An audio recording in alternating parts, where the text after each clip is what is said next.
Bonsoir à tous, bienvenue sur MyTV Caraïbes à la une de l'actualité du 17 mars 2022. Plusieurs inaugurations d'établissements France Service ont eu lieu aujourd'hui. Emmanuel Macron a présenté son programme pour l'élection présidentielle 2022. Aujourd'hui a eu lieu l'installation de la première pierre d'extension du Simgwa. Plusieurs inaugurations d'établissements France Service ont eu lieu aujourd'hui à Cap-Esterbello, Vieux Habitants ou encore à Saint-François afin d'accompagner la population à avoir un service de proximité ou de les accompagner administrativement sur de nombreuses thématiques. L'État, par nature, a toujours été proche de la population.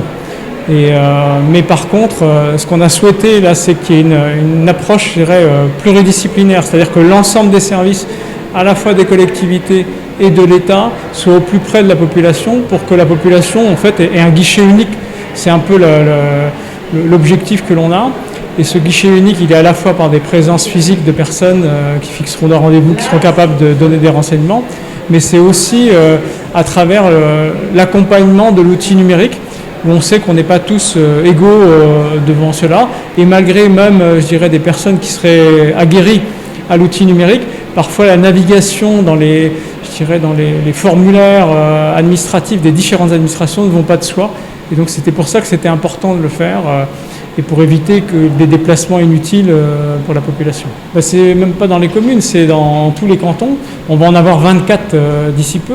C'est pour avoir cette vraie proximité, c'est-à-dire que l'habitant, il doit pouvoir, près de chez lui, sans être obligé de prendre son véhicule, pouvoir avoir un accompagnement et un accès à l'administration, au service public, qui n'est jamais que l'émanation, je dirais, de sa propre contribution. Donc je représente ici le président pour cette inauguration de la Maison France Service de Saint-François. C'est vraiment un honneur et un vrai plaisir d'être là aujourd'hui parce que le conseil départemental, vous savez, nous sommes la collectivité du social, la collectivité de proximité, et avoir un tel outil au service de la population du canton de Saint-François est vraiment quelque chose de très bénéfique. Nous militons vraiment pour le rapprochement des services au plus près de la population et je pense que c'est un outil qui sera mis à profit par tout un chacun, que ce soit des habitants de la Désirade, mais également de Saint-François. Donc je salue et je félicite l'initiative de la municipalité et du maire Bernard Pancrel. Et voilà, c'était vraiment une très belle cérémonie d'inauguration en présence du sous-préfet, en présence également des élus, mais des directeurs des différents services qui sont concernés par cette Maison France Service. Donc je pense que la population qui a été présente l'a exprimé. C'est un outil qu'ils attendaient et ils sont impatients de voir l'ouverture effective qui, je pense, ne devrait pas tarder. Nommé pilote sur le projet France Service, sur lequel j'ai œuvré pendant plusieurs mois avec les collègues, les collaborateurs de la ville, mais également les élus de la ville de Saint-François.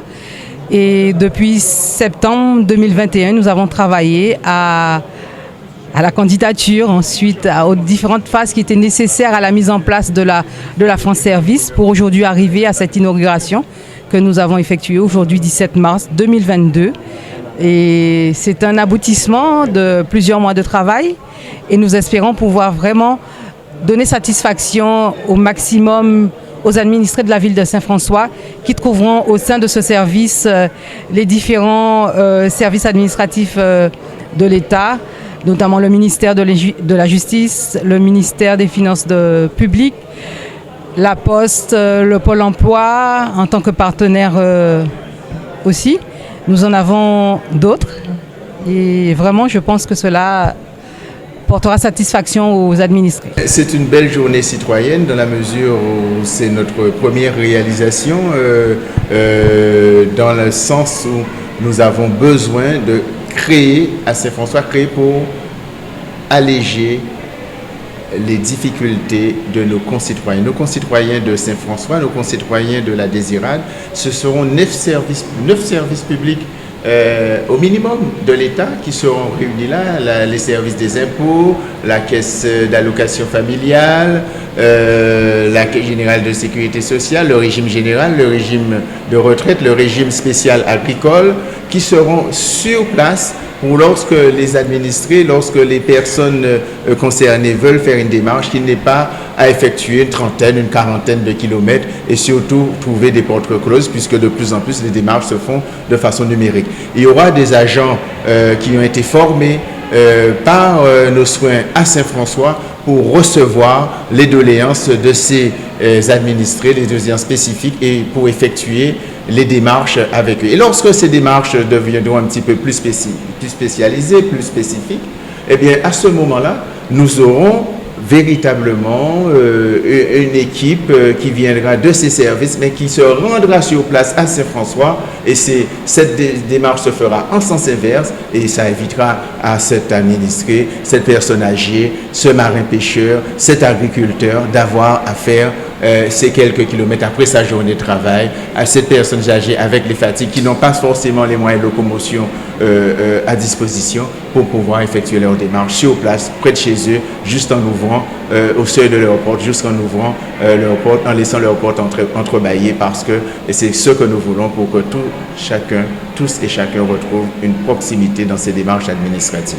Le président de la République Emmanuel Macron a présenté aujourd'hui son programme en tant que candidat de la République en marche pour l'élection présidentielle 2022. En matière de production, la France s'engagera sur la construction d'une première tranche, premier palier de 6 réacteurs et une mise à l'étude immédiate de 8 autres réacteurs. La puissance solaire sera multipliée par 10 et 50 parcs éoliens en mer seront déployés d'ici 2050. La stratégie de production que je souhaite porter pour la nation repose au fond sur 3 axes. Continuer les investissements en réduction de consommation, avoir un déploiement de renouvelables massifs, reposant sur le solaire, l'éolien en mer et l'éolien terrestre, avec les objectifs que je viens de rappeler, et la production de nucléaire, avec la mise en œuvre immédiate d'un nouveau plan de construction de réacteurs. Premier objectif pour travailler plus, c'est le plein emploi. Cet objectif est atteignable. Il consiste à faire, dans les 5 ans qui viennent, ce que nous avons fait dans les 5 ans qui viennent de s'écouler. Nous transformerons aussi Pôle emploi en le transformant en France Travail, ce qui est un changement profond, et je veux saluer l'engagement vraiment de tous les salariés de Pôle emploi, mais l'idée est sur la base de ce que nous avons lancé ces dernières années avec le service public d'insertion à l'emploi, c'est de réussir à l'échelle d'un territoire, de mettre en commun tous les savoir-faire et les compétences, celles de Pôle emploi, celles de nos régions, de nos départements, des communes, des missions locales.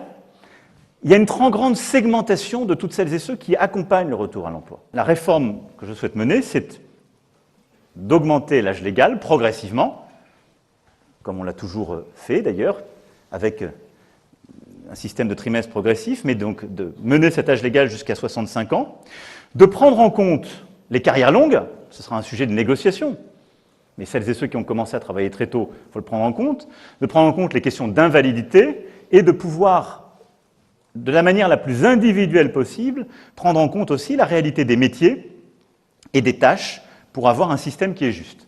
Il y aura dans cette réforme l'obligation de consacrer 15 à 20 heures par semaine pour une activité permettant d'aller vers l'insertion professionnelle, soit de formation en insertion, soit d'emploi, et d'être mieux accompagné, de dire qu'il n'y a pas simplement une prestation, mais aussi un accompagnement. Et au fond, ce que je souhaite faire avec cette réforme du RSA, c'est exactement ce que nous sommes en train de déployer depuis quelques semaines avec le contrat d'engagement jeune pour les 18-25. Je souhaite qu'on puisse mettre en place ce que j'appellerais la solidarité à la source. On a fait le prélèvement à la source, formidable innovation de simplicité, de lutte contre la fraude. C'est ce qu'on a lancé depuis 2018, c'est un travail titanesque, il a été conduit par M. Langlard, et qui a demandé un gros travail de toutes les associations, de beaucoup d'élus. C'est au fond de pouvoir dire, le RSA, la prime d'activité, les APL, les allocations familiales, tous ces dispositifs qui sont très segmentés, avec des logiques qui ne sont pas les mêmes de revenus de référence, avec ensuite, du coup, des trappes, des situations ubuesques qu'on connaît, qu'à juste titre, souvent vous dénoncez en disant c'est du coup des mécanismes qui n'incitent pas à prendre l'activité, parce que si je reprends 2 heures d'activité ou 3 heures d'activité, je perds telle aide, qui rend notre système illisible, injuste. Nous allons les réformer, les simplifier pour mettre en place cette solidarité à la source. Ça, nous recrutons 50 000 infirmiers et aides-soignants. Nous renforcerons aussi les contrôles, parce que nous avons vu dans la période récente l'importance de ce sujet, à la fois pour les personnes qui vivent dans les établissements, mais on a un besoin d'investissement en personnel, et donc j'assume le recrutement de 50 000 infirmiers et aides-soignants, et nous avons besoin de renforcer les contrôles, ce que nous avons commencé à faire et qui sera renforcé dans les 5 années qui viennent, si les Françaises et les Français me font confiance, pour pouvoir justement lutter contre les pratiques inhumaines, dégradantes, Il y a quelques jours, à Richalus, le président de la région Guadeloupe avait officialisé la signature en CDI de 3 jeunes dans la société nouvelle de récupération. Jean-Régis Bialès, le gérant de la société, a tenu à nous expliquer le fonctionnement de l'entreprise. Les déchets métalliques repart sur l'Europe, il est réexporté sur des fonderies européennes. Et le plastique aujourd'hui, il est mis malheureusement en décharge, mais nous sommes sur un projet pour arriver à retraiter le plastique pour en faire de l'énergie et ne pas perdre cette matière première en fait, tout simplement. Et puis pour éviter d'enfouir également des déchets, parce que c'est le problème de notre époque, l'enfouissement des déchets, il faut trouver des solutions. Et jusqu'à combien de tonnes arrivez-vous à traiter à l'année ici ? Le broyeur, l'année dernière, on a traité à peu près 9000 carcasses de voitures. On peut en traiter jusqu'à 12 000 de carcasses de voitures.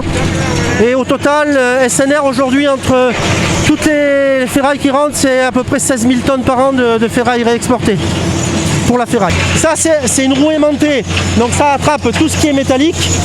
Tout ce qui est métal, donc ferraille, passe ici, repasse sur le deuxième aimant de tri. La table de tri avec l'opérateur qui retire les derniers petits bouts qui sont passés. Et là, c'est tout ce qui est non métallique qui part de ce côté. La machine jaune que vous voyez va sortir tous les métaux non ferreux. Et ensuite, ça passe sur la table de tri qui est ici, où là, il va être retiré tout ce qui est déchets d'inox et les câbles électriques. Voilà. Et après, tout repart, tout est trié, tout est mis en big bag, en contenant pour être réexporté. Aujourd'hui a eu lieu l'installation de la première pierre d'extension du Centre d'imagerie moléculaire de la Guadeloupe afin de créer un laboratoire de recherche et de développement avec comme objectif de mieux détecter certaines maladies. Donc ce matin, nous avons posé la première pierre de l'extension de Simcoa qui correspond à la création d'un laboratoire de recherche et développement. L'objectif, c'est quoi? C'est de trouver de nouveaux radiotraceurs, je dirais de nouveaux médicaments qui permettent de mieux détecter certaines maladies, notamment le cancer de la prostate lié au chlordécone, donc de créer un nouveau médicament, un nouveau radiotraceur, en complément de ce que nous possédons aujourd'hui, c'est-à-dire la choline, et qui permettra de mieux soigner, de mieux dépister les personnes atteintes par ce type de pathologie. Ça permet aussi de détecter, de suivre, dépister et suivre les maladies neurodégénératives. Et nous avons tout un programme de recherche qui sera mis en œuvre à partir de l'année 2023. 2022, on a posé la première pierre ce matin. Les bâtiments sont terminés d'ici 6 mois. Les équipements ont été commandés. Ils vont être qualifiés sur le dernier trimestre 2022 et nous serons opérationnels en 2023. Notre objectif, et je pense qu'on va y arriver, c'est d'être vraiment le centre de référence en matière de recherche, de traitement du cancer, bien sûr en France, mais aussi sur le plan international. Voilà l'importance de ce projet pour la Guadeloupe. La base nautique de Saint-Félix-au-Gosier a été inaugurée en 2020. Il propose des activités de kayak ou de paddle pour les jeunes de 6 à 15 ans. Pour les adultes, il faudrait attendre le mois prochain afin de faire vos activités. C'est moi qui m'occupe de la base nautique qui existe depuis 2020 au sein de l'association des jeunes de Saint-Félix. Alors la base nautique a été inaugurée justement en 2020. Et on propose comme activité le canoë-kayak et le paddle. Alors l'activité concerne les enfants comme les adultes à partir de 6 ans. Bon, à partir de 5 ans si l'enfant est déjà débrouillard et qu'il a peut-être déjà fait du kayak. En ce qui concerne les adultes, nous n'avons pas encore démarré. Nous prévoyons de démarrer le mois prochain, donc en avril. Et toute personne intéressée devrait passer par le secrétariat de la JSF. Alors on est en initiation kayak et paddle pour les enfants. Ils viennent. Ils profitent de l'activité, ils apprennent à se déplacer sur l'eau, la propulsion, comment utiliser la pagaie, comment remonter dans son kayak, comment reculer, faire des jeux. Et on est à ça pour le moment avec les enfants, vraiment pour qu'ils puissent apprendre à se déplacer sur l'eau, puisqu'on est quand même sur une île, on est entouré d'eau et il faut qu'on puisse l'exploiter. Donc voilà. Les enfants viennent, pendant l'active vacances aussi, ça concerne les petites et les grandes vacances. C'est pour les enfants de 6 à 15 ans, ils viennent et ils font que des activités sportives, y compris le kayak. Voilà pour l'actualité du jour, je vous rappelle l'une des informations principales. Aujourd'hui a eu lieu plusieurs inaugurations d'établissements France Service à Cap-Esterbel, aux Vieux Habitants ou encore à Saint-François. C'est la fin de votre édition, merci de nous avoir suivis sur MyTV Caraïbes.